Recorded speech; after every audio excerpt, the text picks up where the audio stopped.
Empowerment Radio Network. Empowerment Radio Network. Hi, thank you for holding. Welcome to the Bev Smith Show. It's the Empowerment Radio Network. Get empowered. And we'll just talk, you and I, about what's happening in America. Inspiring, motivating, empowering. It's the Empowerment Radio Network. Well, let me get your definition, Mr. People Scholar, on what you call progress. Empower yourself so that you can empower others. This is the Empowerment Radio Network. Get empowered.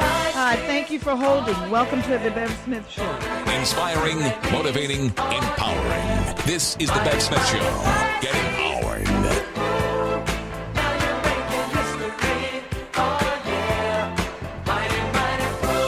Well, hello there. How are ya? How are ya? How are ya? Welcome to the Bev Smith Show. You know, I feel like I say this every hour, but I really mean it.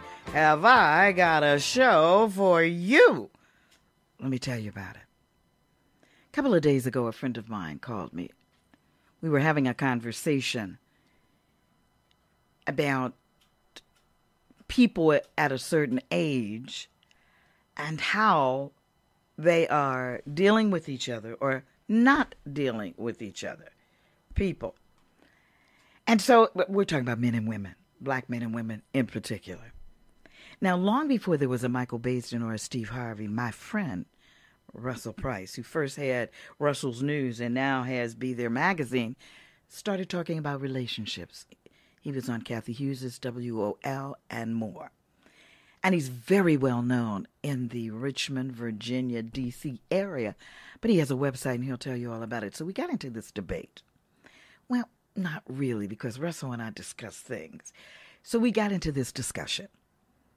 And Russell says to me, Bev, why is it older women are allowing these older men to die alone? And the conversation continued.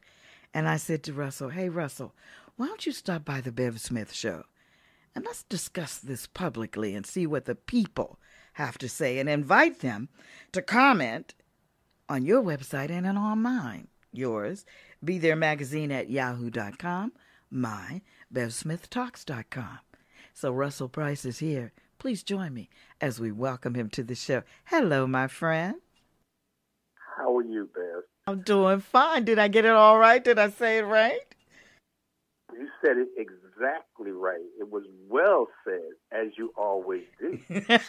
Thank you, Russell. Thank you. First of all, you come from a very interesting background. You were in law enforcement. You were in the military. And then you went to news, and then you went to relationships. What got you into the relationship game, as I said earlier, long before there was a Steve Harvey or Michael Baisden? Well, I was actually a talk show host on WL with a magazine called Russell's News. It was the Russell's News magazine show. We did it from 1 to 4 in the morning, and it was well listened to, but we needed a broader audience. And my forte was relationships regarding women and men in police situations. And I knew because of my police background that men and women were having difficulties in relationships. But every time I would lock someone up, I said to myself, why is that happening to this particular individual or this man or this woman, but it's not happening to me? And I realized that I had what I call an insight on knowing what you got instead of call it what it's not. So I wrote a book called You Might Not Have a Woman If. And it was to empower men to really not get locked up in relationship issues. It told men this might not be your woman.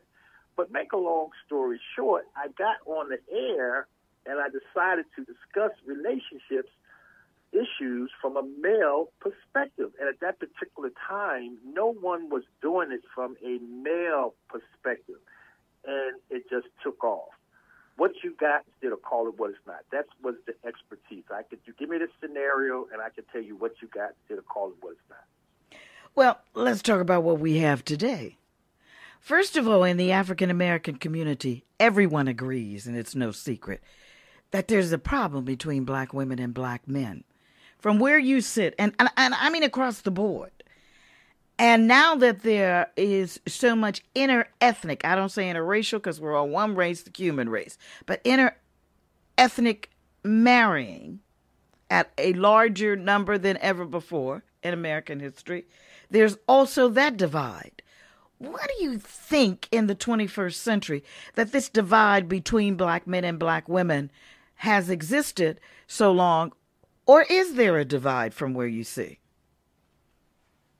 There is a division in relationships. Relationships are hard, but it's even harder if you don't have the information. And people are going into relationships a lot of time without the information, or they're going with their gut feeling, or they're falling in love allegedly. But you have to understand, you got to look deep before you leave. There was a divorce court lady. She had this saying, look deep before you leave. And you need to look deep before you leave. Okay, but when you're talking about that, are you talking about that from the man's point of view? Because here's what we're seeing. And we're going to get to this age thing, folks. Trust me, because our conversation centered around the over 50, and no one's talking about that age category. So we're going to talk about it today on the Bev Smith Show. But when you look at the issue, why can't we get along? To borrow Rodney King's phrase, what is it that is stopping the African-American woman and the African-American man? And I'm generalizing because there are those examples where people are in relationships, monogamous relationships, and committed relationships. But that's rare, very rare, and very far between. What is it? And what the African-American woman wants to know is, what do you black men want? Black men want what most men want. They want to feel needed, loved, respected. They want someone that they cannot do without. That's the key to a relationship with a black man. He wants to feel like this is the woman of his dreams, the woman of his life, an extension of his life. A lot of times in relationships, that's not happening. And you have some situations where a lot of black men say, oh, I'm not going to date black women anymore because they're not going to cater to me, or they're not going to do this, or they're not going to do that. Every relationship is different. Everybody has a different aspect of what they want in a relationship. But the basics are there when it comes to a black man and a woman. They want to feel needed. That's the number one thing. They want to feel respected. They want someone who desires them and craves them. They want someone who basically makes them feel like a king. Men want that. Okay. Stump Bev Smith. All right, if men want that, and why doesn't it appear that way? And we'll get to women.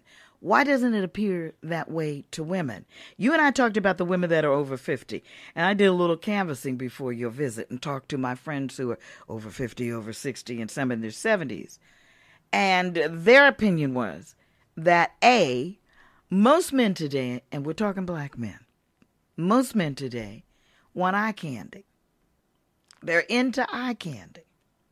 No matter what age they are, no matter who they are, they're into eye candy, and that they are judging women by that.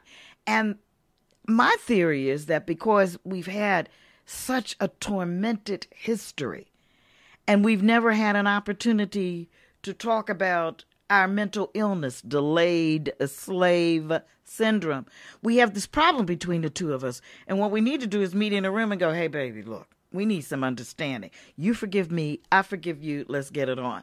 But we're not even close to that. And it's because a lot of women believe that, one, most men are polygamist, and two, most men do not really know what they want.